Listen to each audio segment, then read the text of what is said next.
peristiwa-peristiwa yang besar, kecelakaan, perampokan. Tetapi peristiwa traumatis ada juga yang dialami oleh orang yang mengalami kekerasan secara verbal. Ada orang yang ngomongnya kasar, mungkin bahkan orang terdekat dimarahi oleh ayah ibunya dengan kata-kata yang betul-betul sangat menusuk, yang sangat betul-betul bikin dia jadi kecewa, marah, down gitu ya. Kemudian kekerasan secara fisik, dipukul, ditampar atau ditendang, dimasukin ke kamar mandi, dicelupin kepalanya ke bak mandi misalnya, itu peristiwa traumatis juga. Atau sekarang banyak juga cyberbullying ya, dikata-katain di internet, di media sosial dengan kata-kata yang menyindir, merendahkan misalnya. Nah, hal-hal yang itu juga bisa menjadi peristiwa traumatis. Belum lagi kalau ada pengalaman-pengalaman memalukan yang pernah kita alami atau yang kita pernah mendapatkannya. Pengabaian, penolakan, dibanding-bandingkan, perpisahan, kehilangan, relasi yang buruk. Buat beberapa orang ini bisa menjadi sebuah peristiwa traumatis. Dan ini kan peristiwa yang gak biasa. Setiap orang menerimanya juga dengan cara yang berbeda, karena kapasitas mentalnya lain-lain. Ada orang yang kuat, ada orang yang sedang-sedang, ada orang yang cukup sensitif. Dengan beberapa peristiwa traumatis itu sudah membuat dampak yang sangat besar dalam kehidupannya. Sehingga kalau ada peristiwa traumatis ini, maka seseorang bisa mengalami yang namanya trauma. Trauma ini secara psikologis sama dengan trauma secara fisik. Kalau kita jatuh, terbentur, kena pukul, badan kita memar misalnya, ada luka, ada baret gitu ya, ada misalnya apa yang harus dijahit gitu, sama gitu ya. Trauma secara psikologis juga demikian, menimbulkan luka psikologis. Dan luka psikologis ini bukan cuma luka yang tadi ya cuma bilang ya udah berdoa, bersyukur, beribadah. Tidak, ada beberapa luka yang memang membutuhkan penanganan yang lebih profesional. Sama kayak kita luka, ada yang dikasih obat merah dan tadi sudah membaik, ada yang cuma kemudian dikasih air aja. Tetapi ada juga yang harus datang ke IGD untuk di-hekting, dijahit, diperban, dikasih antibiotik, dikasih anti nyeri, harus dirawat misalnya. Demikian juga dengan luka psikologis ini ya. Nah, hal-hal apa yang menyebabkan sekarang ini banyak orang yang mengalami trauma tetapi tidak tertangani dengan baik? Yang pertama, koneksi yang hilang ya. Jadi zaman sekarang ini orang lebih banyak berinteraksi dengan online, gadget, internet, dan itu akan koneksi antar individu jadi berkurang sekali di zaman sekarang ini. Padahal hubungan pribadi dengan orang itu sebenarnya obat antiseptik, obat merahnya kalau kita mengalami trauma. Ingat mungkin kalau kita misalnya punya pengalaman gak enak di sekolah, datang ke rumah tapi mama kita peluk misalnya, nanyain kabarnya, itu kayaknya udah beban itu sudah jauh lebih berkurang. Tetapi koneksi di zaman sekarang ini berkurang dan hilang, sehingga banyak orang yang masih memberikan dampak trauma yang tersisa dalam hidupnya. Nah, koneksi yang hilang ini menyebabkan sekarang ini banyak orang yang mengalami loneliness atau kesepian pada akhirnya. Kalau WHO sudah mengatakan zaman sekarang ini masalah kesehatan yang berbahaya sekali itu adalah kesepian, loneliness. Kesepian itu bukan berarti kita nggak bisa datang ke tempat yang ramai, nggak bisa kumpul-kumpul dengan orang lain. Tetapi loneliness adalah rasa kosong, hampa, karena kita nggak bisa terkoneksi dengan orang yang sebenarnya harusnya hadir untuk kita. Dan kesepian ini resikonya cukup berat gitu ya. Sama dengan merokok, minuman keras, obesitas, ini sangat berbahaya sekali kalau dibiarkan berlarut-larut. Nah, trauma jadi karena sering terjadi dimulai dari masa anak dan remaja. Nah, kenapa ini bisa terjadi? Karena anak dan remaja pada masa-masa mereka tidak mendapatkan apa yang mereka perlukan dalam hidup ini. dari keluarga, dari teman-teman. Itu butuh apa? Komunikasi, butuh informasi, apresiasi, komentar, harga diri, kenyamanan, ketenangan. Dan kalau anak dan remaja nggak dapetin itu dari orang-orang sekitarnya, maka mereka gampang sekali mendapatkannya sekarang dari gadget, internet, games, media sosial, nonton pornografi misalnya, pinjaman online, judi online, atau melakukan self harm. Itu mudah untuk kemudian mereka cari di tempat lain. Nah, sekarang kita melihatnya kok banyak ya anak-anak orang-orang ini yang perilakunya buruk, adiksi, kecanduan ini itu. Padahal kita lupa, mungkin ada akar trauma yang terjadi pada orang itu yang tidak tertangani dengan baik. Jadi kalau kita lihat di sini adiksi itu ya, adiksi itu yang kelihatan di luar nih, kecanduan games, narkoba, gadget, judi online, adiksi makanan, media sosial. Padahal orang sampai jatuh kepada adiksi itu akarnya adalah ini semua, pengalaman-pengalaman yang buruk dalam hidupnya yang tidak tertangani dengan baik. Jadi jangan gampang melabel orang begini begitu gitu ya, tetapi coba lihat di balik perilaku dan sikap atau emosi yang dia rasakan, mungkin ada pengalaman trauma yang orang lain tidak pahami di dalam kehidupannya ya. Nah, semua berawal dari rumah ya. Jadi rumah itu harusnya menjadi tempat yang aman, nyaman, di mana orang bisa deep talk, di situ eye to eye, heart to heart. Tetapi zaman sekarang ini banyak banget orang yang kehilangan momen-momen ini, sehingga banyak yang merindukan rumah.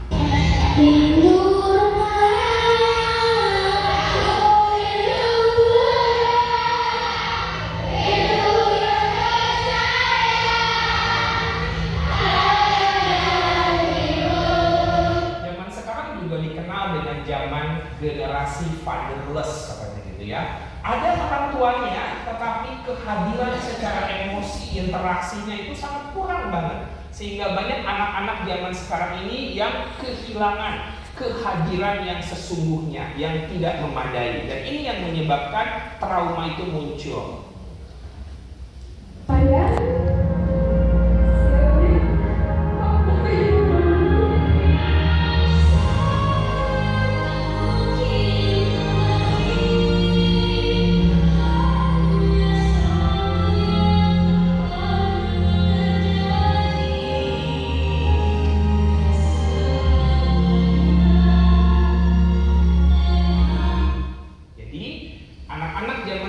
Kehilangan kehadiran orang tua yang sesungguhnya. Ini juga penyebab dari trauma. Tetapi jangan langsung disalahi orang tuanya juga, karena bisa jadi sebenarnya orang tuanya secara mentalnya juga sedang tidak baik-baik saja. Karena ada trauma, ada pengalaman psikologis yang tidak terselesaikan juga. Bukan kesalahan dia juga. Mungkin sistem di negara kita, mungkin profesional kesehatan yang memang kurang care, kurang peduli, lingkungan keluarga yang gak begitu paham misalnya. Nah, situasi yang seperti inilah yang membuat trauma itu akan kemudian terus menerus dari generasi ke generasi terjadi. Karena kalau orang tua mengalami masalah kesehatan mental, itu akan menyebabkan anaknya juga memiliki resiko untuk mengalami trauma dan masalah kesehatan mental ya.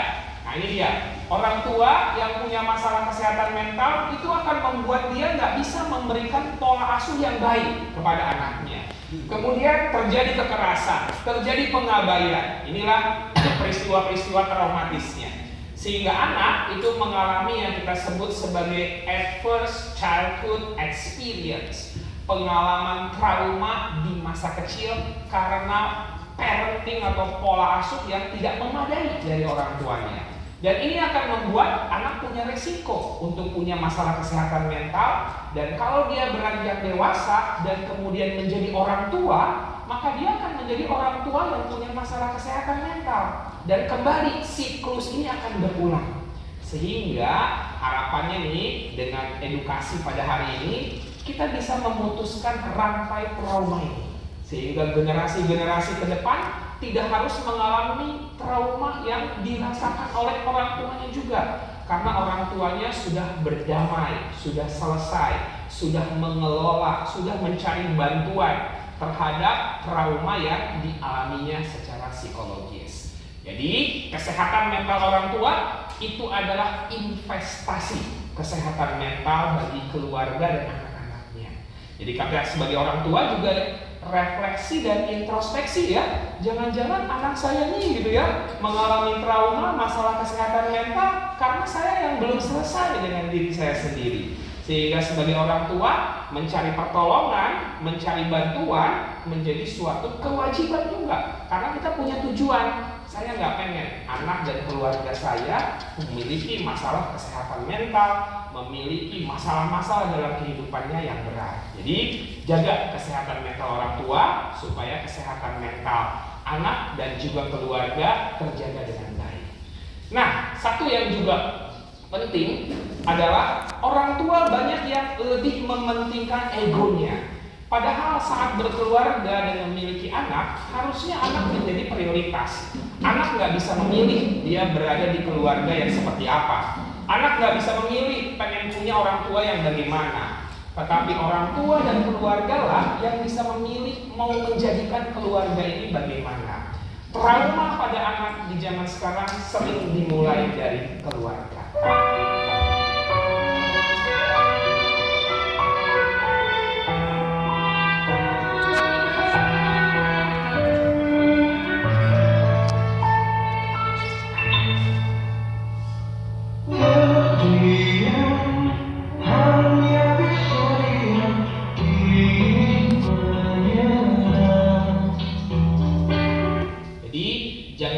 Kepada anak kekalahan yang bukan dari pertempurannya sendiri gitu ya. Banyak sekali anak merasa kehilangan padahal memilikinya saja belum sempat. Jadilah orang tua yang menempatkan prioritas keluarga pada tempatnya.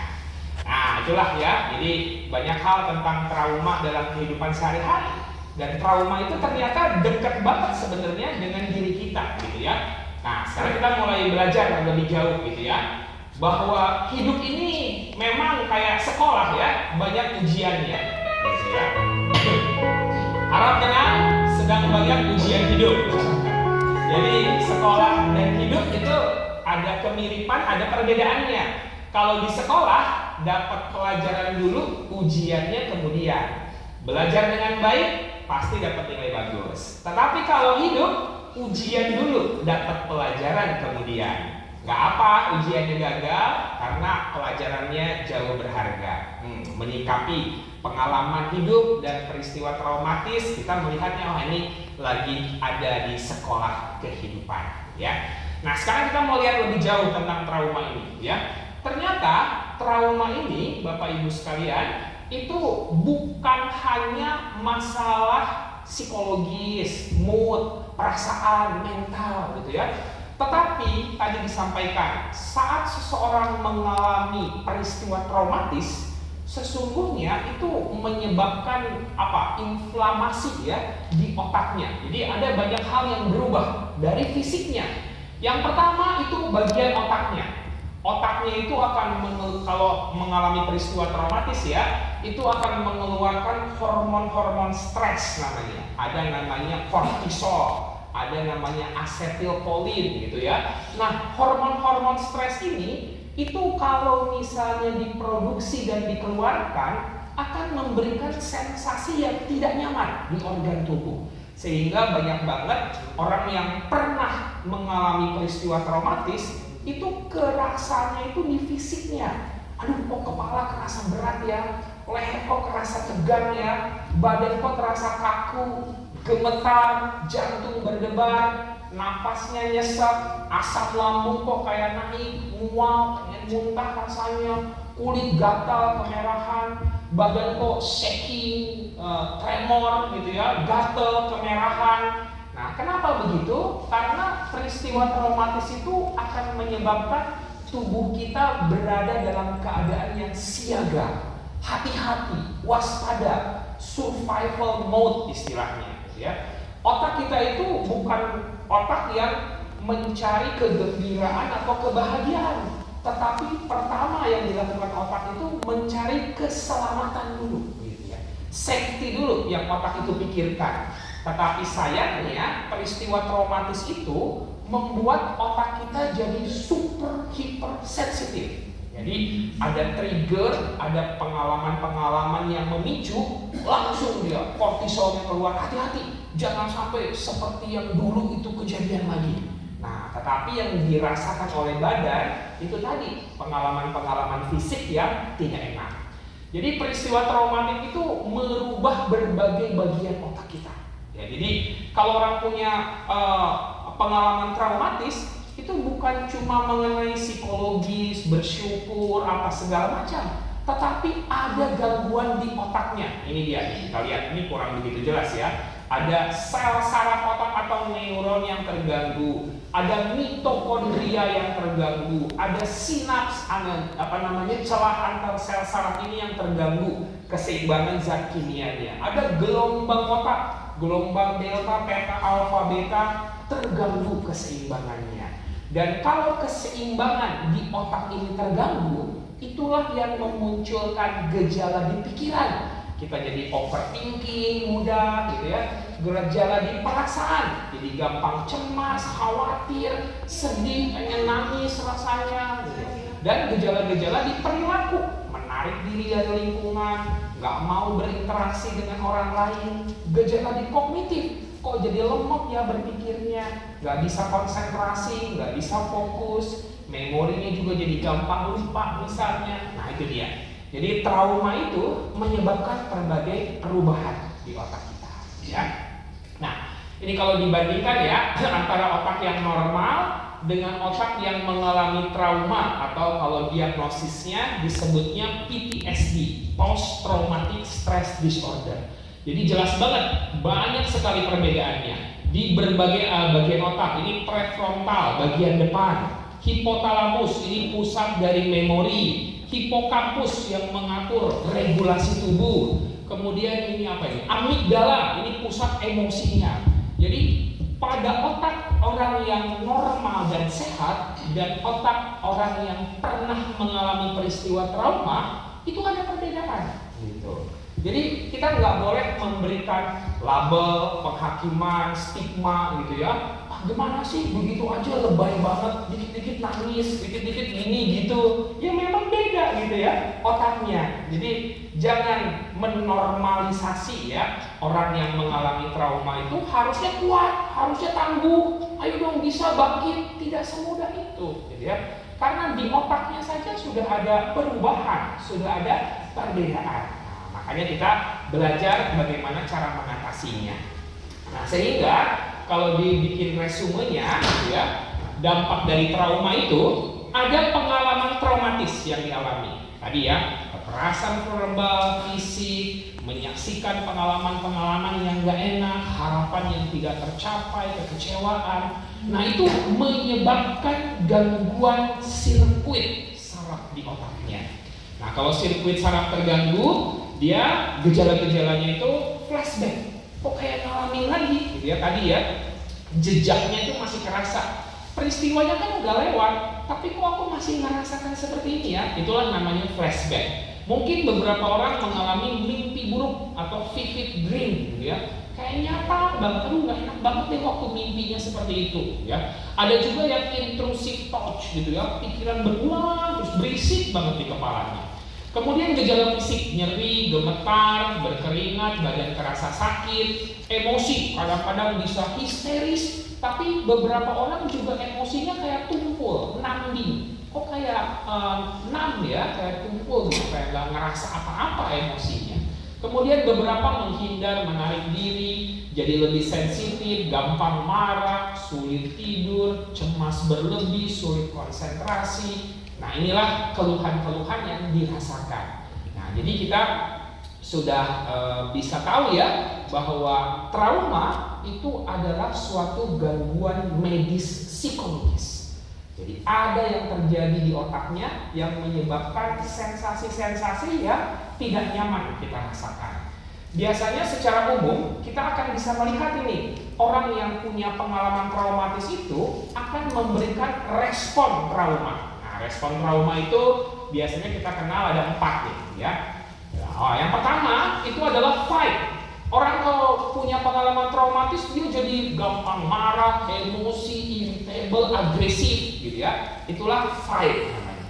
Tetapi ada juga respon trauma yang kita sebut flight.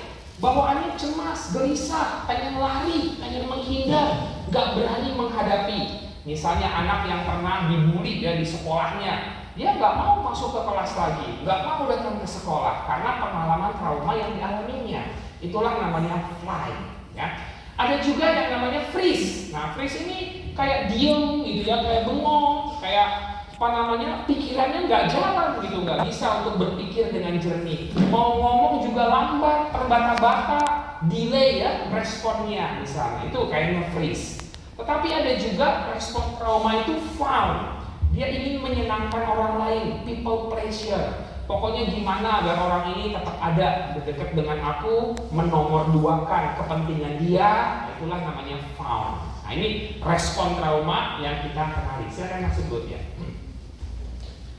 Nah, kemudian dalam keseharian orang yang mengalami trauma itu bagaimana kita melihatnya? Nah, ini dia. Kalau misalnya bawaannya cemas dan takut terhadap situasi yang baru, ada beberapa anak pindah-pindah sekolah, pindah-pindah kuliah, pindah-pindah tempat kerja. Karena setiap kali berhadapan dengan situasi yang baru, aduh gak enak banget rasanya. Itu ada trauma yang dialami belum terselesaikan. Bawaannya selalu ingin menyenangkan orang lain gitu ya. Kita bukan tukang es krim yang bisa nyenangin semua orang kan ya. Kemudian selalu menghindari konflik. Konflik bukan diatasi tapi dihindari. Harga diri dan kepercayaan dirinya rendah, selalu merasa nggak mampu. Amarah mudah dan sering meledak. Rasa bersalah dan menyesal berlebihan. Atau ada juga orang yang posesif ya, selalu ingin mempertahankan miliknya dengan sekuat tenaga, bahkan agresif untuk melakukan hal tersebut. Nah, gejala yang lain apa lagi? Nah, ini perfeksionis. Orangnya nggak mengizinkan kesalahan gitu ya, harus perfect, 100% harus begini. Kalau aku kurang dari standarnya, dia sudah merasa sangat gagal. Nah, itu ada pengalaman trauma juga pasti dirinya. Tidak mudah percaya sama orang lain, trust issue gitu ya. Baru berkenalan, jangan-jangan dia punya niat gak bagus nih ya. Nah, itu juga demikian. Takut diabaikan, mempertahankan rasa sakit di masa lalu, selalu merasa dirinya salah. Ya memang aku salah, memang aku gak bener. Ya memang aku selalu aja dianggap sebagai pengganggu misalnya. Sulit merasakan kegembiraan dan kebahagiaan. Yes, dia mengalami peristiwa yang menyenangkan, tapi hatinya kok nggak ada sukacita, nggak ada kegembiraan ya. Nah, ini menunjukkan bahwa orang ini mengalami peristiwa traumatis yang belum selesai di dalam dirinya. Nah, jadi kita kenali ya. Nah, kita sudah panjang lebar nih ngebahas tentang trauma, jenis-jenisnya, penyebabnya, dampaknya seperti apa, dan ada kesimpulan bahwa trauma ini betul-betul membuat orang jadi nggak bisa berfungsi dalam hidupnya. Nah, baru kita belajar untuk mengelola trauma ini, ya. Nah, jadi mengelola trauma adalah berbagai strategi, cara-cara agar trauma yang kita rasakan ini kita bisa validasi, kita regulasi, sehingga kalaupun muncul itu enggak lagi menyakitkan bagi kehidupan kita. Mengelola trauma dimulai dengan semangat, yaitu jangan menyerah dulu. Hidup ini masih seru gitu ya. Pasti ada jalan lah, walau kadang-kadang sedikit agak nyasar gitu kan. Jadi jangan nyerah dulu ya. Nah, ini juga perlu kita pahami bahwa memahami pengalaman hidup yang gak enak itu sama kayak kita dalam satu hari ada pagi, siang, sore, malam, dan semuanya punya tujuan. ここには電気が引いてないんですか？あんなものはいらない。あれはどうするんです？ろうそくもあれば、種油もある。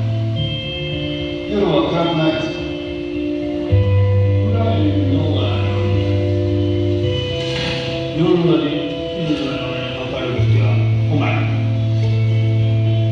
星も見えないけど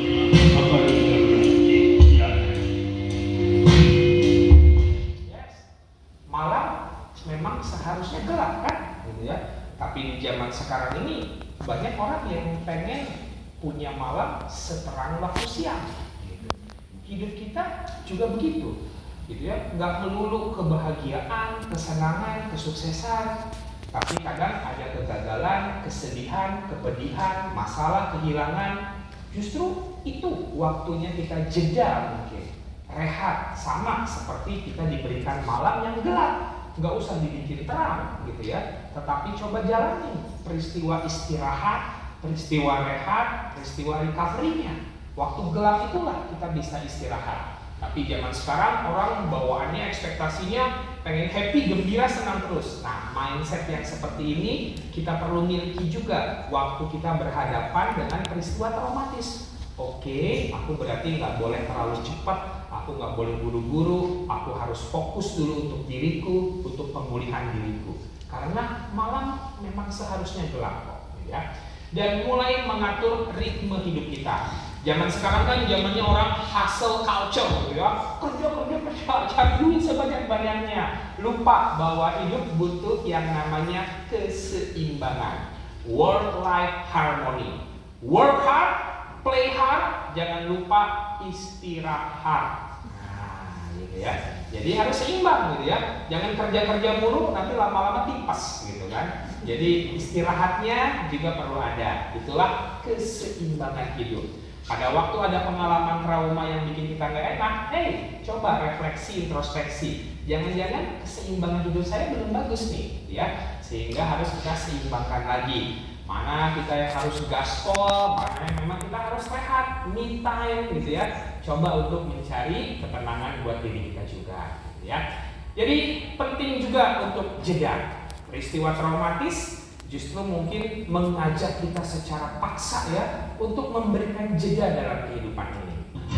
Izinkan ku lukis senja, mengukir lukisan. Matahari aja ngerti ya pentingnya jeda ya, nggak terang terus gitu kan. Kalau panas dulu gimana tuh jadinya gitu ya. Tetapi ada juga kok waktunya dia tenggelam di malam hari untuk memberikan kita jeda tadi. Jadi jangan pernah menyerah juga dengan pengalaman trauma tadi. Ingat, ini mungkin hanya satu chapter dalam kehidupan kita. Satu hari yang buruk bukan berarti hidup yang buruk kan. Kita tinggal membaliknya ke halaman berikutnya. Siapa tahu ada bab baru yang lebih menyenangkan. Sehingga prinsipnya jangan pernah menyerah. Never ever give up. Kehidupan ini kan memang naik turun ya. Kalau di IGD itu ada EKG namanya rekam jantung gitu ya. Rekam jantung itu kan selalu dia naik turun kan gitu ya. Coba kalau rekam jantungnya datar, apa yang terjadi? Sudah mati lah ya. Sudah is dead gitu ya. Tetapi karena ada naik turunnya, itu yang namanya hidup kan gitu. Nah, memahami hal ini juga membuat kita lebih mudah ya menerima peristiwa traumatis dalam hidup ini. Dan hidup ini memang bukan sebuah kompetisi kok. Ini adalah jalan menuju kampung saya di Tanah Karo ya, di Brastagi ya. Jadi kalau di Brastagi itu jalannya kayak gini nih ya. Ini ada Kaheni ya dari Tanah Karo juga nih gitu ya. Nah di Brastagi ini kayak beginilah itu jalannya. Ini ada bisnya ya.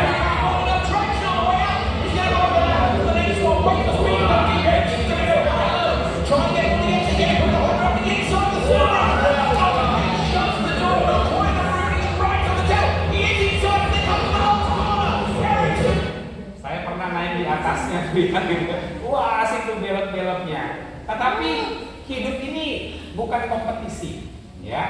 Hidup bukan tentang menjadi yang nomor satu dan terhebat, tetapi tentang menjadi utuh dan menjadi tenang saat menjalaninya. Kita nggak sedang bersaing dengan orang lain, tapi kita sedang sama-sama berjuang kok, gitu ya. Jadi ketika peristiwa trauma itu membuat seolah-olah kehidupan kita menjadi lambat, gitu ya, kan apa-apa, gitu ya. Mungkin memang nggak harus buru-buru ya menjalani hidup ini, nggak harus mengejar menjadi nomor satu dan terhebat, gitu. Tetapi menjadi lebih lambat, mungkin itu yang terbaik buat diri kita, ya. Tetapi masalahnya sering kita melihat dia udah lulus, dia udah diwisuda, dia udah kerja, dia udah nikah, udah punya anak, udah jalan-jalan ke sana sini. membanding-bandingkan. Nah, itu yang sering membuat hidup kita menjadi sengsara dan gak bahagia. Karena comparing atau membanding-bandingkan itu adalah pencuri utama kebahagiaan kita. Kita lupa, yuk silakan. Kita lupa bahwa kita punya jalur pathway kita sendiri yang perlu kita jalani, ya, dengan baik. Hari dalam kehidupan kita memang tidak selalu baik. Tetapi dikatakan bahwa 10% dari hidup itu ditentukan tentang apa yang benar-benar terjadi pada diri kita. Tetapi 90%-nya adalah bagaimana kita meresponnya. Yes, di luar hujan, petir, badai, itu yang terjadi kenyataannya. Tetapi kita boleh mengambil reaksi, marah, sedih, nangis, takut. Tetapi respon kita menyikapi itu dengan menyiapkan tempat untuk membaca, siapin kopi atau teh hangat, rileks santai sambil mendengarkan musik. Itulah respon yang bisa kita berikan. Badai hidup hanya 10% tentang apa yang terjadi dalam hidup kita. Tetapi 90%-nya gimana kita merespon terhadap hal tersebut. Ya, jadi menyikapi peristiwa traumatis juga begitu. Harimu tak selalu baik, tapi kamu dapat menghadapinya dengan sikap yang baik. Inilah cara kita menghadapinya. Yes, hidup ini kadang-kadang down gitu ya. Kayak main basket gitu ya. Kalau masuk ring kan ke bawah ya, down. Tapi bukankah masuk ke dalam ring dan turun ke bawah itu kita dapat poin? Mendapatkan poin dan pelajaran. Mungkin hal yang perlu kita maknai saat mengalami peristiwa trauma dalam kehidupan kita. Jatuh tapi tak tergeletak. Percayakan ya kepada tangan yang menopang kita tentunya. Masalah akan selalu ada, tetapi bergerak, berjalan dan bertumbuhlah. Misalnya nih, waktu pohon kita masih kecil, masalahnya segede batu yang seperti ini, gitu kan? Besar banget rasanya, aduh nggak enak banget nih. Aku terhambat, terganggu, sakit banget rasanya. Tetapi kalau kita memilih untuk layu dan mati, selesai hidup kita. Tetapi kalau kita memilih untuk move on, bergerak dan bertumbuh, kita akan tambah besar. Dan pada akhirnya, masalah itu nggak jadi menjadi hal yang berarti dalam hidup kita. Nggak harus lagi menyakitkan di dalam kehidupan kita, pengalaman itu. Jadi pilihannya saat mengalami trauma adalah terus bertumbuh. Sehingga akhirnya kita jauh lebih besar dari masalah hidup kita. Berita buruknya, masa lalu akan selalu ada di tangan kita. Tapi kabar baiknya, masa depan juga ada di tangan kita. Oke, learn backward, step forward, gitu ya. Jadi belajar dari masa lalu, tapi terus bergerak menuju ke masa depan. Pelan-pelan gak apa-apa kok, gitu ya. Badanmu boleh lelah, hatimu mungkin resah, matamu juga mungkin basah dan jiwamu gelisah. Tapi jangan menyerah, pelan-pelan semuanya akan indah. Diselesaikan, cari solusinya, cari bantuan, cari pertolongan, bikin support system yang cukup kuat untuk diri kita. Dan akhirnya kita bisa menyelesaikannya, ya. Oke, nah beberapa orang mengalami peristiwa traumatis karena kesalahan yang dilakukannya. Saat kita punya perilaku yang buruk, punya kesalahan, itu sama kayak orang naik kereta, gitu ya. Kalau salah naik kereta, maka cara paling bijaksana adalah segera berhenti di stasiun berikutnya. Baru naik kereta yang cocok, yang sesuai, yang benar. Kalau kita biarkan diri kita ke stasiun yang lebih jauh, kerugiannya akan jauh lebih besar. Sehingga memiliki awareness, oke, peristiwa traumatis ini udah benar-benar membuat hidupku menderita sengsara ya. Aku udah coba cari pertolongan ke dukun, alternatif, waduh nggak dapat manfaat apa-apa gitu ya. Nah, cobalah untuk mencari jalan yang benar, yang baik, yang sudah terbukti. Pertolongan datang ke profesional kesehatan jiwa, bergabung dengan komunitas swabantu yang positif dan membangun kita. Nah, hal-hal seperti itulah yang bisa kita lakukan supaya kita nggak terlalu jauh salah naik keretanya tadi, ya. Nah, sekarang kita mau lebih serius lagi nih, bagaimana sih sebenarnya cara kita mengelola trauma ini? Nah, mengelola trauma itu adalah dengan yang namanya coping mechanism. Ada sesuatu yang perlu diperbaiki, diciptakan, diubah dari cara kita menyikapi kehidupan ini. Itulah yang disebut coping mechanism, ya. Coping mechanism itu strategi menghadapi situasi yang menimbulkan stres dalam kehidupan kita. Kita nggak akan mungkin bisa menghindari hidup tanpa masalah.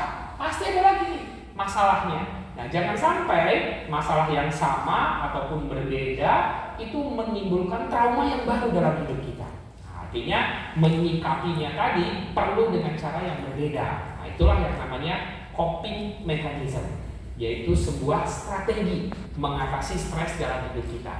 Coping mechanism ada yang sehat, ada yang tidak sehat, gitu ya. Yang tidak sehat itu ada orang coping mechanismnya kalau lagi stres makan yang banyak, gitu ya. Stress binge eating, gitu ya. Ada yang self harm, melukai diri. Ada yang minum alkohol, pakai narkoba, atau terlalu banyak tidur, mengisolasi diri, ya, belanja impulsif, main game, scrolling TikTok berlebihan, judi online, pornografi. Ya, pada waktu itu kita lakukan, di otak itu keluar dopamin hits dalam keadaan sesaat, sementara bikin kita tenang, bikin kita nyaman. Tapi itulah temporary relief namanya. Tidak menyelesaikan masalahnya, tetapi justru kita jadi punya konsekuensi masalah yang lebih berat. Itu coping mechanism yang negatif. Nah, oleh karena itu perlu dilakukan coping mechanism yang sehat. Coping mechanism yang sehat itu ada 4 jenis, gitu ya. Jenis-jenisnya yang pertama itu adalah problem focus, yang kedua emotion focus, yang ketiga meaning focus, baru yang terakhir social focus. Ya, jadi ini lebih terstruktur, jadi kita lebih gampang untuk mengingatnya. Yang pertama adalah problem focus. Jadi kalau problem focus itu saat berhadapan dengan situasi yang gak enak, cepat kita cari ini masalahnya apa sih nih? Oh ya, ini kayaknya lagi overload nih, overwhelm. Dalam satu waktu ini saya berhadapan dengan masalah yang banyak. Oke, solusinya adalah priority management. Manajemen waktu yang lebih baik. Tentukan mana prioritas atau enggak. Atau misalnya paling gampang, aduh kok kepala pusing ya, gitu ya. Oke, masalahnya apa ya? Coba deh periksa dulu, gitu ya. Silakan ditanya. Masalahnya apa nih, gitu ya? Waktu diperiksa sama dokter, wah tensinya naik nih, kolesterol tinggi, gulanya naik. Solusinya apa? Atur pola makan, kurangi gorengan, banyakin olahraga, minum obat hipertensi. Nah, itulah ya namanya coping mechanism yang problem focus. Cepat identifikasi apa sih masalah gue nih, gitu ya, dan cari solusinya bagaimana. Nah, ini coping mechanism yang pertama, problem focus, ya. Yang kedua itu adalah emotion focus, ya. Jadi fokus bagaimana agar emosi, perasaan kita cepat tenang, gitu ya. Waktu kita stres itu yang bekerja di otak namanya saraf simpatis. Bawaannya tegang terus, fight or flight, gitu kan. Nah, kita perlu men-switch ke saraf yang namanya parasimpatis. Nah, itulah menenangkan emosi, perasaan kita. Paling mudah apa caranya? Mengatur nafas, ya. Mengatur nafas dengan lambat adalah cara paling cepat untuk meredakan emosi kita. Ada teknik nafas, misalnya nafas 478. Tarik nafas dari hidung 4 detik, tahan 7 detik, hembuskan dari mulut 8 detik. 5-10 kali kita lakukan, itu sudah mengaktifkan saraf parasimpatis yang bikin kita tenang. Kalau sudah coba tarik nafas dalam, tapi coba tarik tunai dan pergi jalan-jalan. Vicky udah hafal ya. Kalau sudah coba tarik nafas dalam masih stres, coba tarik tunai dan pergi jalan-jalan. Ya, mungkin kurang piknik tuh, gitu ya. Jadi itu juga bikin kita lebih rileks. Atau ada teknik grounding atau butterfly hug. Coba dengan journaling misalnya. Itu namanya emotion focus. Ada beberapa orang kalau lagi stres mandi pakai air dingin gitu ya, minum segelas teh hangat, chamomile misalnya gitu ya. Hal tersebut bisa dilakukan. untuk menenangkan emosi dan mood kita. Itu coping mechanism yang tipenya adalah emotion focus. Saya mau fokus menenangkan diri, ya. Kemudian yang ketiga itu adalah dengan coping mechanism yang meaning focus. Ya, jadi meaning focus itu mencari arti, mencari makna dari situasi yang gak enak ini. Selalu punya pikirannya adalah everything happen for the reason. Selalu ada alasan kenapa peristiwa ini terjadi nih. Saya belum tahu aja nih kenapa ya saya diizinkan mengalami hal yang begini. Apa ini manfaatnya? Apa ini hikmahnya buat diri saya? Itu coping mechanism yang kita sebut meaning focus, mencari arti. Dan yang terakhir itu adalah social focus. Jadi cara mengurangi tingkat stres adalah dengan mencari dukungan, ya. Ya, seperti ini nih, kita kumpul rame-rame gitu. Oh, ternyata nggak cuma saya ya yang punya masalah kesehatan mental nih. Ada juga yang lainnya.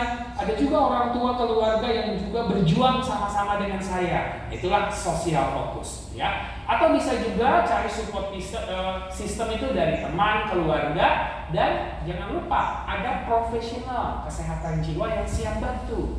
Ada psikolog, ada psikiater, perawat jiwa, pekerja sosial, terapi okupasi, semuanya punya kapasitas kompetensi untuk membantu. Jadi cari akses pertolongan. Kalau ada yang nanya, bagusnya kemana duluan ya? Kalau punya masalah kesehatan jiwa, psikiater, psikolog, perawat. Pesan saya adalah cari yang mudah dan cepat bisa diakses, gitu ya. Kalau yang dekatnya datang ke perawat, datang ke perawat. Kalau yang dekatnya ke psikiater, oke, ke psikolog juga boleh. Karena kami para profesional ini bersinergis satu dengan yang lainnya. Bisa saling merujuk kalau memang dibutuhkan kompetensi yang sesuai dengan bidangnya. Ya, jadi cari yang cepat dan mudah untuk diakses. Nah, inilah semua coping mechanism tadi. Ini cara kita mengatasi peristiwa traumatis yang kita rasakan. Perbaiki coping mechanismnya agar itu nggak terulang, ya. Kemudian bagaimana kalau kita menyaksikan atau melihat ada orang yang mengalami trauma, ya, mengalami peristiwa traumatis. Nah, sekarang kita punya yang namanya P3LP. Kalau dulu P3K aja ya, pertolongan pertama pada kecelakaan.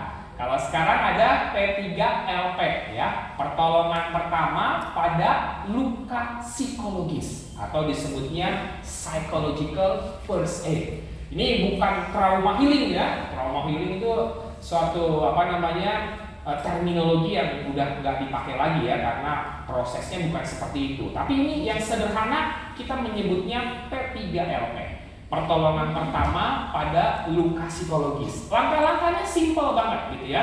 Look, listen, and lead. Nah, jadi lihat, dengarkan, dan hubungkan. Jadi kalau kita lihat nih, ada teman kita, anggota keluarga kita, saudara kita, kok kayaknya nih lagi stres ya, kayaknya ada trauma nih dalam hidupnya. Nah, lakukan 3 langkah ini. Pertama, look, coba lihat dulu. Wah, kayaknya ada perubahan sikap nih. Keluar dari toilet kok matanya basah menurut gitu ya. Kok jarang masuk sekolah nih, jarang masuk kelas, sering terlambat masuk kerja, performance-nya menurun. Itulah kita look gitu ya. Nah, setelah kita lihat ada perubahan yang dialami oleh yang bersangkutan, kita datangin, kita tanya, "Hey adik, kamu baik-baik aja?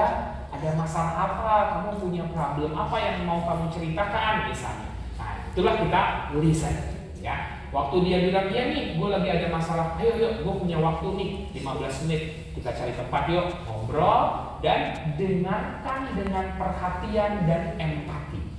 Hindari memberikan penghakiman, label, nasihat yang terlalu cepat dan berlebihan. Cukup mendengarkan saja, itu sudah bisa membantu memulihkan luka psikologisnya tadi.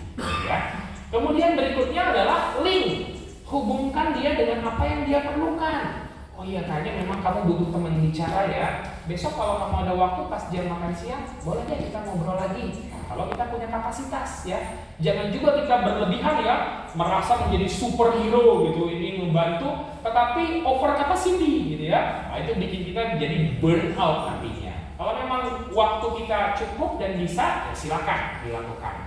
Atau hubungkan dia dengan komunitas seperti ini. Oh, kayaknya kamu perlu gabung nih di KPSI Simpul Bogor. ada Mas Bagus, ada Bu Ina tuh di sana dan setiap bulan ada pertemuan gitu ya. Nah, boleh juga.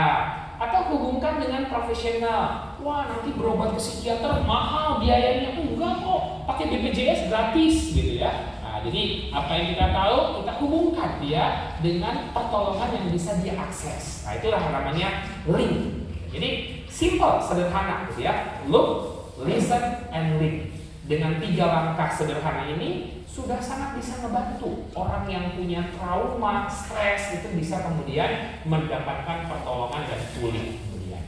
Nah, kemudian kalau datang ke rumah sakit atau ke klinik, apa sih yang dilakukan gitu ya? Nah, profesional kesehatan jiwa akan kemudian melakukan hal-hal yang secara evidence based atau berbasis bukti ini akan memulihkan trauma seseorang gitu ya. Yang pertama pasti akan diedukasi, gak buru-buru dikasih obat gitu ya. Dikasih obat itu zaman dulu lah gitu ya. Saya dulu sering mendampingi psikiater senior tuh gitu ya. Pasiennya belum duduk aja resepnya udah jadi gitu ya. Resepnya 3 in 1 gitu ya. Ada Bu Yayu di sini ya. Gitu ya. Halo Perido, THP, CPJ itu aja resepnya terus ya.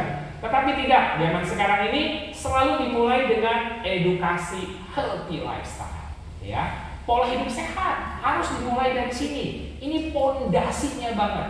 Karena tadi kita belajar trauma, masalah kesehatan mental itu adalah tentang organ otak. Ya, di otak itu ada sel saraf yang pertama butuh nutrisi dari makanan. Gitu. Jadi atur benar pola makan yang sehatnya. Kalau masih banyak yang jorok, jelek gitu ya, rubah. Ya. Cari sumber makanan yang alami, sayur, buah, protein, kurangin manis, tepung, gorengan, makanan instan, MSG, itu kurangin kan. Itu akan membuat nutrisi yang kita dapatkan itu akan memperbaiki sel saraf di otaknya. You are what you eat. Kamu adalah apa yang kamu makan. Kalau kita makannya yang jelek, ya bersiap badan kita juga akan diganti dengan sel-sel yang kurang bagus. Tapi kalau kita konsumsi makanan yang sehat, maka itulah yang mengganti sel-sel di saraf otak dan organ yang lainnya. Betul-betul harus dihindari. Rokok, kopi, alkohol itu jangan diminum, gitu ya. Karena itu jelas bisa membuat kondisi saraf otak dan mental kita juga tidak baik. Gitu. Dan resikonya adalah adiksi kecanduan, dan itu berdampak lebih buruk lagi. Berolahraga teratur, ini perlu dilakukan banget gitu ya. 30 menit sehari jalan kaki dikatakan sudah cukup kalau kita konsisten melakukannya. Minimal 2 bulan dilakukan, itu efeknya sudah setara dengan obat antidepresan katanya. Ya, jadi mudah ya, murah banget gitu ya, asal konsisten. Dan 30 menit itu non-stop ya. Jangan baru 5 menit jalan ada tukang bubur, nggak bubur lah gitu ya. 30 menit bergerak non-stop gitu ya. Nah, supaya kemudian kita bisa mendapatkan manfaatnya itu olahraga. Jangan juga menormalisasi membenarkan saya olahraga dong ke tukang sayur gitu ya. Naik turun jemur apa pakaian, no. Olahraga itu gerakan ritmis yang berkelanjutan gitu ya. Bukan cuma sekedar bergerak ya. Gerakan ritmis yang memang kita rencanakan berkelanjutan minimal 30 menit. Kemudian tidur harus cukup 6-8 jam. Lampu dimatikan, screen time off, tidak melihat layar, TV, komputer, handphone 1 jam sebelum tidur. Karena di otak itu ada hormon namanya melatonin. Dia hormon tidur yang cuma bisa keluar kalau minimal cahaya atau tidak ada cahaya. Makanya dikasih malam tuh gelap, tapi kita manusia bikin jadi terang gitu ya. Handphone lah, TV lah, lampu malam itu harusnya gelap memang, ya. Karena secara alami hormon tidurnya bisa keluar, ya. Kemudian secara medis, trauma yang menyebabkan gangguan jiwa seperti cemas, depresi, bipolar, skizofrenia itu harus diobati. Penelitiannya begitu. Kalau sudah didiagnosis ini ada gangguan jiwa, itu jauh lebih baik diobati daripada tidak. Karena kalau tidak diobati, ujungnya sudah pasti adalah pemburukan dan kemudian gangguan yang fungsi-fungsi yang semakin menurun. Tapi kalau diobati, sudah pasti kita menuju ke pemulihan. Nah, jadi kalau udah ada diagnosis gangguan jiwa tuh harus diobati, nggak ada tuh. Kalau ada dokter psikiater udah didiagnosis nih skizofrenia, oh nggak usah diobati dulu ya, itu salah tuh, itu jahat itu sama pasiennya, gitu ya. Karena risetnya sudah menunjukkan ini harus diobati. Nah, obatnya apa? Antidepresan, ada anti ansietas, ada antipsikotik, ada obat mood stabilizer. Nggak banyak-banyak obat untuk kejiwaan itu, ya. Golongannya sekitar ini aja, tapi setiap orang dosis dan takarannya berbeda-beda. Jangan cuma fokus dengan obat, tetapi dapatkan juga psikoterapi, gitu ya. Dari psikiater, psikolog, perawat, sering kita ngobrol ya. Obrolan itu bukan cuma sekedar obrolan gitu ya, tetapi ada efek terapi yang diberikan kepada pasiennya gitu ya. Kadang-kadang pasien dan keluarga nggak menyadari gitu ya. Wah, ini kok dokternya otoriter nih gitu ya. Kok dokternya diem aja. Padahal semua yang dilakukan dalam praktek itu punya tujuan terapi untuk setiap pasien gitu ya. Kadang-kadang dokternya kayak baik ramah karena memang mungkin itu yang kita butuhkan. Kadang-kadang dokternya agak keras karena kitanya bandel mungkin gitu ya. Patuhan minum obatnya gitu ya nggak benar, sehingga harus tegas nih disampaikan gitu ya. Kadang-kadang dokternya mengedukasi dengan panjang lebar, tapi kadang-kadang simpel aja, sederhana, karena dia udah melihat bahwa kita sudah mandiri, sudah mampu untuk kemudian menjalankan dengan baik gitu ya. Nah, kemudian ada rehabilitasi. Nah, ini ruangan ini sama ke depan gitu ya, ke samping. Ini ada yang kita sebut instalasi rehabilitasi psikososial. Nah, bersyukurnya di tahun ini itu kita sudah di cover oleh BPJS lagi. Dulunya nggak di cover gitu ya, sempat tuh 1 tahun lebih BPJS, wah ini nggak bisa diklaim, wah kita berjuang keras gitu ya, datang ke BPJS, datang ke kementerian, datang ke Kemenkes.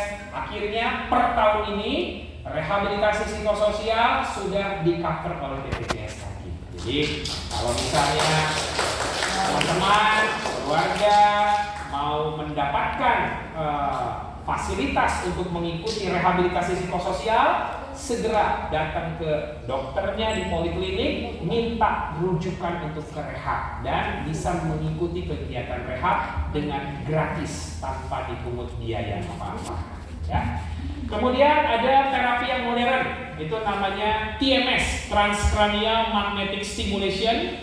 Ada lagi neurofeedback. Nah, ini terapi-terapi modern yang dilakukan dengan memberikan stimulasi ke otaknya. Ya, jadi banyak ya metodologinya, caranya untuk penanganan trauma bahkan yang sudah mengalami gangguan kejiwaan. Nah, kemudian kita perlu menyikapi trauma itu bagaimana, gitu ya? Nah, bahwa hidup ini tidak selalu memberikan yang kita mau, tetapi hidup memberikan yang kita butuhkan. Bunga kecil ini waktu datang hujan, badai, dan awan yang gelap, mungkin pada saat itu dia takut, dia sakit gitu rasanya. Tetapi sebenarnya itulah yang dia butuhkan untuk dia bisa bertumbuh sehingga menjadi bunga yang indah. Dan satu waktu kehidupan dia mendapatkan matahari yang bersinar dengan hangat, udara yang segar, dan dia bisa nikmati kok itu semua ya. Setiap tanaman juga punya kebutuhan yang berbeda untuk tumbuh. Contohnya tanaman kaktus, kalau dikasih air kebanyakan mati tuh tanamannya gitu ya. Ada yang memang butuh panas, kering gitu ya. Ada yang butuh nutrisi tertentu. Kita pun sebagai manusia dan individu itu butuh yang khusus untuk diri kita. Bisa jadi trauma yang kita alami itu sebenarnya yang kita butuhkan. Cuma menyikapinya dengan baik, itulah langkah berikutnya. Nah, bikin strategi coping kita yang macam-macam ya, jangan cuma satu nih gitu ya. Jadi pilih strategi coping yang cocok buat diri kita. Kalau otak lu kosong, baca. Kalau otak lu rame, tulis. Kalau otak lu kusut, jalan. Kalau otak lu capek, tidur. Kalau otak lu buntu, ngobrol. Kalau otak lu takut, hadapin. Kalau otak lu stuck, artinya energi lu ketahan. Dan energi yang ketahan bikin emosi lu stabil. Makanya alirin biar hidup lu gak macet di kepala lu sendiri beraksi. Strategi copingnya ya, jangan gitu ya. Jangan cuma itu, bikin yang lain ya, bergerak, mancing, nyiram bunga, cabut rumput gitu ya, nyuci apa gitu, bebas gitu ya, apapun yang bisa bikin kita lebih berkurang stresnya boleh kita lakukan. Itu namanya coping strategi kita ya. Nah, kemudian dalam kehidupan ini, saat ada anggota keluarga kita yang mengalami trauma, masalah kejiwaan gitu ya, seringkali kita sebagai orang tua tuh masih ambis gitu ya, agar wah ini harus kuliah, harus kerja, harus gini gitu ya. Dan ambisi yang berlebihan dalam hidup itu bisa berujung kepada kekecewaan. Dan itu memperberat kondisi mental kita dan keluarga. Jadi menyikapi saat kita mengalami pengalaman yang gak enak adalah lowering your expectation. Turunkan ambisi kita terhadap apa yang kita alami ini. Misalnya gini ya. Kalau ambisinya tinggi, wah gak nyampe, kecewa, marah, sedih, kok gak seperti yang kita harapkan.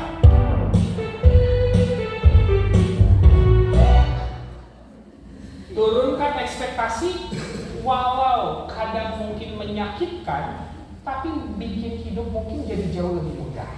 Ya, stop expecting and start accepting, and life will be more easier. Karena saat kita menetapkan standar target tertentu dalam hidup di kehidupan yang sebenarnya sudah berubah, di situ kita nantinya sering banget kecewa. Jadi lowering expectations itu langkah yang bisa kita lakukan. Dan mulailah belajar untuk melepaskan. Melepaskan ini juga cara untuk kita pulih dari trauma. Melepaskan ambisi seperti tadi benar, itu bisa dilakukan. Melepaskan orang-orang yang toksik dalam hidup kita, melepaskan lingkungan yang memberikan pengaruh buruk, melepaskan perilaku sifat-sifat kita yang jelek sebagai orang yang mengalami masalah mental, sebagai orang tua, sebagai caregiver, itu juga mungkin bisa dilakukan ya. Karena waktu kita mencoba memegangnya dengan terus terang karena ego kita gitu ya, itu pasti akan menimbulkan rasa sakit yang jauh lebih besar ya. Tetapi saat mencoba melepaskannya, yes, kita pasti akan melihat tangan kita berdarah-darah gitu ya, sakit nyeri. Tetapi disitulah proses pemulihan sudah mulai berjalan ya. Luka kita akan lebih kering dan kita akan lebih sehat. Anggota keluarga kita juga demikian. Dan hiduplah selalu secukupnya. Dunia yang seperti sekarang ini itu mengajarkan kompetisi, mengajarkan gaya hidup yang wah dibandingkan dengan orang lain. Dia anaknya begini, dia orang tuanya seperti ini, dia kehidupannya begini. Nah, hal-hal yang begitu yang sering bikin trauma juga dalam hidup kita. Tetapi belajarlah selalu untuk hidup secukupnya ya. Secukupnya tidak harus menjadi hebat, yang penting bermanfaat. Tak mesti jadi pemenang, yang penting hidup tenang. Manusia diciptakan untuk berguna, bukan untuk menjadi sempurna. Cukupkanlah dirimu dengan apa yang ada padamu. Nah, ini satu gaya hidup yang menurut saya sudah hilang di zaman yang sekarang ini. Orang buru-buru, cepat-cepat, hebat-hebatan gitu ya, menjadi nomor satu paling hebat, tetapi lupa bahwa sebenarnya seharusnya kita hidup secukupnya ya. Oke, dan trauma sering terjadi juga karena kita terlalu keras pada diri kita sendiri, atau kita sebagai orang tua, keluarga, pasangan juga terlalu keras pada diri kita sendiri. Ada saatnya kita perlu juga memaafkan diri kita. Yes, kadang kita salah, kadang kita juga mungkin tidak sesuai gitu ya, kadang kita mungkin lelah, kadang-kadang mungkin kita kalah gitu ya. Tak apa-apa kok gitu ya. Hidup nggak harus selalu berada di atas, sempurna terus gitu. Tetapi coba untuk memaafkan, beri ruang kepada diri kita untuk kita bisa bertumbuh dalam hidup ini. Menangani orang yang mengalami trauma itu tidak bisa buru-buru ya.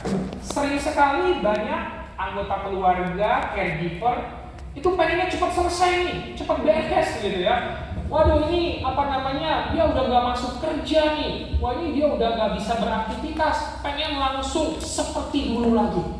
Padahal proses pemulihan dari trauma itu memang gak bisa berburu. Ada proses, ada waktu yang cocok untuk setiap orang. Ini ada percobaan gitu ya. Ini ada ayam gitu ya, mau dipanggang. Yang satu orang itu dia pengen cepet-cepet, wah ini 1 jam aja deh panggangnya gitu ya. Dikasih suhunya 900 Fahrenheit. Oke, memang cepet nih, tetapi hasilnya apa? Gosong saudara-saudara gitu ya. Tetapi yang satu lagi, oke, ini panasnya yang cocok 300 nih gitu ya. Oke, kalau 300 ini matangnya 3 jam lah. Ternyata hasilnya bagus. Jadi lihat kebutuhan dari orang ini. Dari mereka yang mengalami trauma, yang mengalami masalah kesehatan jiwa. Ada yang pengen buru-buru cepat-cepat, tetapi malah jong hasilnya. Ya. Tetapi sesuai dengan ritmenya sajalah. Oh iya, dia nggak bisa cepat-cepat. Oh dia mungkin harus cuti dulu. Oh dia mungkin harus pindah kerja dulu. Harus banyak di rumah dulu. Harus fokus kepada dirinya dulu sendiri. Kelihatannya lambat, tetapi kalau kita konsisten menjalaninya, lama-lama terus-menerus akan dapat hasilnya yang terbaik tentunya. Ya. Dan kehidupan ini punya jalurnya sendiri ya, kayak planet nih, gitu ya. Jupiter gede tapi kalem, Saturnus estetik tapi tenang, gitu ya. Mars nggak pernah insecure sama Venus, ya. Jadi beda-beda bentuknya, tapi semua punya ritmenya, punya orbitnya sendiri-sendiri. Nah, setiap kita yang pernah mengalami peristiwa trauma, masalah kejiwaan, kita juga punya orbit kita sendiri-sendiri. Kalau kita coba untuk lebih cepat, lebih lambat gitu ya, atau melewati orbit yang bukan menjadi orbit kita, malah menimbulkan kekacauan ya. Jadi kenali seperti apa nih orbit buat anggota keluarga saya ini, buat anak saya ini, buat orang tua saya ini, buat pasangan saya ini. Dan teruslah di orbit yang seperti itu. Gak usah melihat orang lain, cukup menjadi diri sendiri tapi versi terbaik kita. Just be yourself, but the best version of you. Nah itu yang bisa kita jalankan, gitu ya. Hidup memang susah, gitu ya. Tapi kita pilihlah susah yang paling cocok buat kita. Hidup ini kan tentang memilih kesusahan, gitu ya. Menjaga pernikahan itu susah, bercerai juga mungkin lebih susah, gitu ya. Nabung itu susah, nggak punya tabungan juga susah. Berkata jujur susah. Hidup dengan kebohongan jauh lebih susah. Nah ini buat saya nih kayaknya. Diet dan olahraga susah, tapi perut buncit juga lebih susah. Ya. Mengampuni itu susah, tapi menyimpan dendam dan akar pahit juga susah. Ngatur emosi susah memang, tapi ribut terus juga susah. Konsultasi dan berobat mungkin susah. Stigma, diskriminasi, dan ngurus BPJS misalnya. Tapi bila tidak mencari pertolongan, jauh lebih susah. Jadi kita mau memilih susah yang mana? Namanya masih di dunia, masih susah semuanya. Tapi pilihlah susah yang bisa kita jalani dan memberikan kebaikan dalam kehidupan kita. Dan setiap orang itu berbeda-beda. Ada orang baru 1 kali, 2 kali berobat udah ada perubahannya. Ada yang setahun, 2 tahun, 3 tahun gitu ya. Ricky udah berapa tahun Ki berobat Ki? Dari 2012. Berarti berapa tahun Ki? Coba itu. Bisa ini ya. 14 tahun lagi ya. Iya. Nah, kan sudah lebih baik Ki sekarang? Iya. Tapi masih terus berobat gitu ya. Tetapi dia udah punya kehidupan yang jauh lebih baik ya. Ini Ricky ini jalan-jalan ke Malaysia sendirian gitu ya. Ini mau merencanakan jalan-jalan ke Turki lagi katanya gitu. Tepuk tangan dulu buat Ricky. Setiap orang punya jalan hidupnya berbeda-beda dan itu nggak bisa sama ya buat setiap orang. Ini misalnya nih ya, strategi bisa dikopi tapi rezeki nggak bisa dipaste.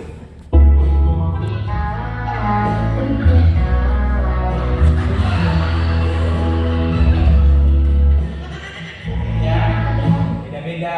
Jadi orang lain begitu, kok aku beda ya enggak. Jalan gitu ya. Strateginya oke, bisa di copy, tapi rezekinya belum tentu bisa dipaste gitu ya. Dan hidup ini lakukanlah dengan simple, sederhana lah gitu ya. Lebih simple dan lebih sederhana hidup lebih baik. Gak usah terlalu banyak drama-drama gitu ya. Jadi sederhana dan simple aja.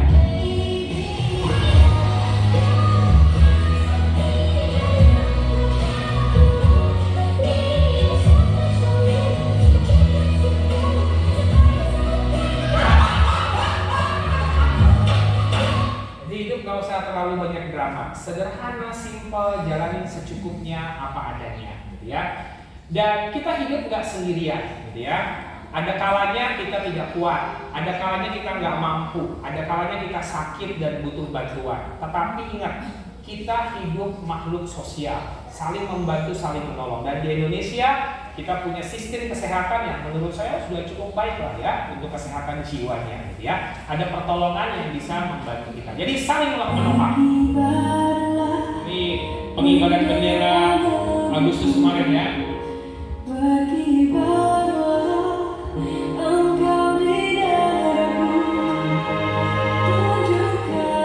Wah, mendekat dia ya. Orang kan harus mendekat. Teman yang lain harus mendekat juga.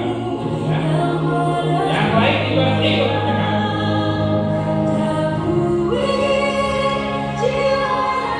Melangkah bersama-sama.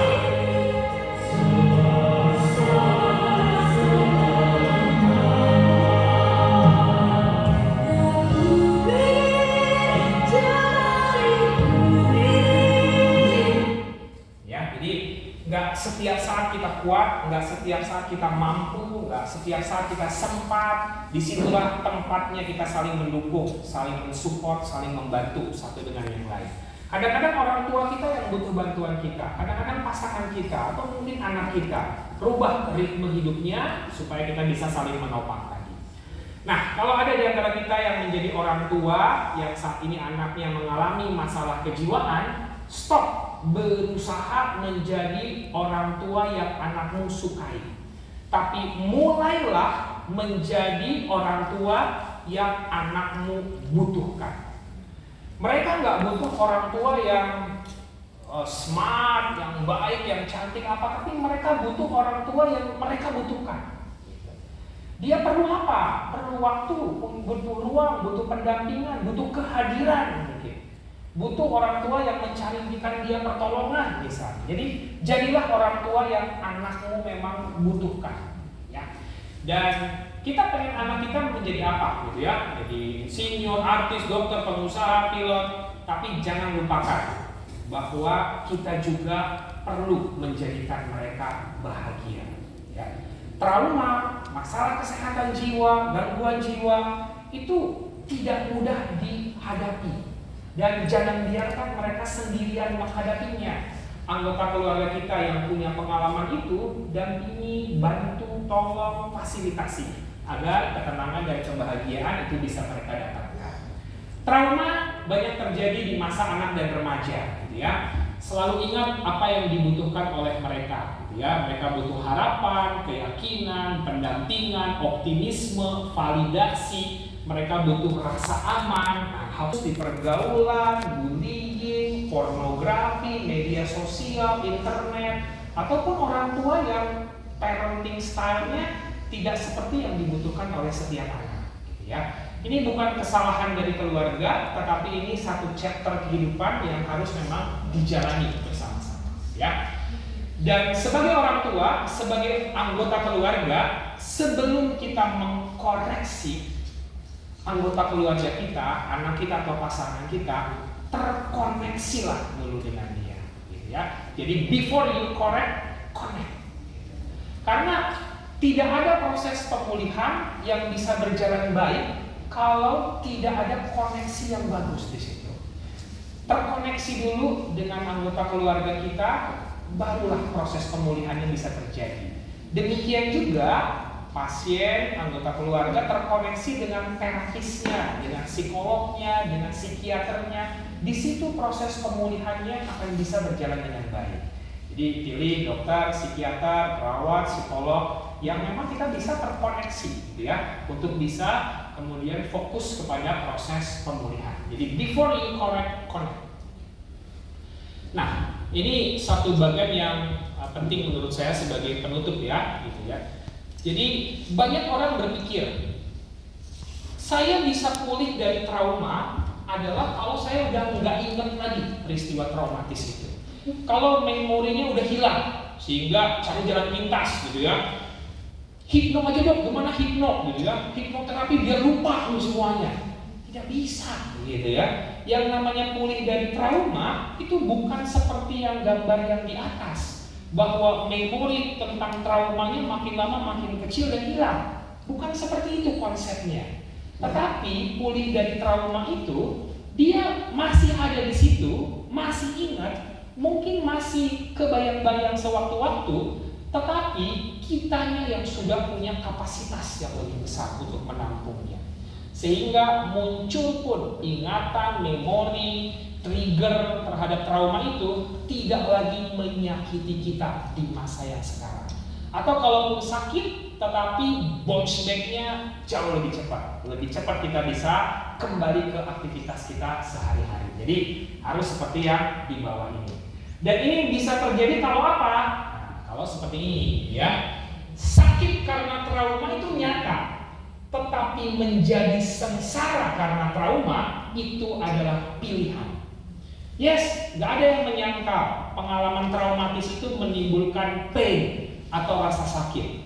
Tapi kalau rasa sakit itu kita tambahkan dengan menolaknya, mengabaikannya, nggak apa-apa nih, nggak apa-apa, oh nggak bener nih seperti ini, non-acceptance, itulah yang akan menyebabkan pain akan bertambah dengan suffering. Tetapi saat pain itu terjadi karena peristiwa traumatis dan kita mencoba dan berusaha untuk acceptance, coba untuk menerimanya, dia cuma pain aja yang dirasakan. Tetapi tadi ya, kita nggak lagi terlalu merasakan sakit dan kita punya dimensi hidup yang lain yang bisa kita jalankan tentunya. Pulih dari trauma bukan berarti lukanya sudah nggak ada lagi. Seperti juga kalau misalnya kita lecet gitu ya, itu kan sering ada keloid atau scarnya gitu ya. Tetapi itu nggak lagi mengontrol kehidupan kita. Fokus kita nggak kesana lagi. Kalau waktu dia luka terbuka itu aduh kayaknya sakit gitu ya. Tangan kita, mata kita, badan kita tuh fokus ke luka itu. Tetapi pulih dari trauma mungkin masih ada scarnya, tapi itu nggak lagi harus mengontrol kehidupan kita. Ya, ini juga ya. Karena proses pemulihan gitu ya, itu ada trigger-trigger yang terjadi. Gitu. Jadi tidak mulus banget gitu ya. Scar itu mungkin akan terus ada di sana. Tetapi individu itu kan tidak ada yang 100% utuh seperti itu gitu ya, mulus. Tapi scar itu pun bagian dari kehidupan kita yang perlu kita jalani. Buat kita yang masih berpikir, aduh kenapa sih Tuhan kok ngasih keadaan ini sama kami nih gitu ya. Udah rajin berdoa, lu rajin beribadah, tapi kok dapat pengalaman trauma seperti ini. Nah, selalu ingat, no flower grow without rain, no man grow without pain. Saat kita punya pengalaman gak enak dalam kehidupan kita dan belum paham kenapa itu diizinkan terjadi, simpan perkara itu dalam hati kita. Bisa jadi itu adalah pesan dari masa depan yang belum kita pahami saat ini. Ya. Belum waktunya untuk show off karena akarnya lagi di-upgrade supaya hidup gak gampang crash. Ya. Saat ini belum kelihatan nih, belum ada pencapaian, belum ada begini begitu. Belum tentu itu adalah tidak ada pertumbuhan. Bisa jadi di situ adalah akar yang sedang di-upgrade. Butuh pondasi yang jauh lebih kuat. Keadaan yang nggak baik, masalah kesehatan jiwa, stres, trauma, itu justru akan membuat akarnya dulu yang lebih kuat. Ya. Some seasons are for roots, not fruit. Saat ini belum berbuah ke apa-apa, tapi pastikan akar kita menancap lebih dalam sehingga kedepannya kita akan jalani dengan lebih baik. Nah, seperti pada gambar ini. Orang yang mengalami trauma itu hidupnya seperti pohon yang kering ini gitu ya. Kayaknya nggak ada harapan lagi, sengsara banget rasanya. Setiap hari itu dijalani dengan penderitaan, berat banget menjalani hidup ini. Tapi hari ini kita belajar bahwa trauma mungkin memang diizinkan untuk terjadi dalam hidup kita. Tapi yang terpenting bukan meratapi dan menangisinya, tetapi carilah pertolongan, carilah bantuan, rubahlah kehidupan kita, dan yakinlah ada yang namanya harapan. Nah, harapan itulah bahan bakar kita untuk melangkah maju, sehingga akhirnya kehidupan kita yang tadi kering itu bisa berubah menjadi kehidupan yang warna-warni indah. Jadi apa Ki? Aslinya saya pesulap gitu ya. Jadi psikiater hanya sampingan aja. Sampingan aja. Jadi setiap orang punya masa lalu ya, punya trauma, punya masalah, punya luka batin. Berdamai dengan itu dan belajar menerima keadaan tanpa membenci kenyataan. Mungkin nggak bisa hari ini, coba lagi, coba lagi. Jika tiap hari ini